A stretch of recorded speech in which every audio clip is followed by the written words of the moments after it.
Hello guys, कैसे हैं आप लोग। तो आप सबको हम लेके आ गए हैं एक न्यू वीडियो। जी हाँ, अगर हमारे चैनल में नए हैं तो सब्सक्राइब कीजिए, लाइक कीजिए, शेयर कीजिए। पावर स्टार का एक एल्बम आ चुका है। जी हाँ, उसका पोस्टर आज रिलीज हो गया।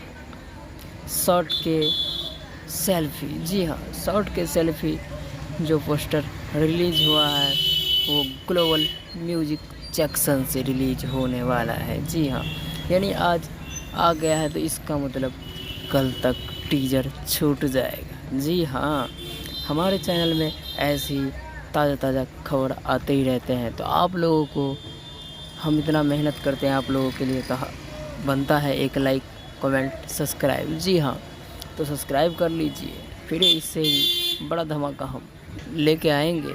जो पावर स्टार पवन सिंह का फ़ैन है तो कमेंट में बताइए। जी हाँ, तो आप सबको ये वीडियो कैसा लगा। अगर अच्छा लगा है तो लाइक कीजिए, शेयर कीजिए, कमेंट कीजिए।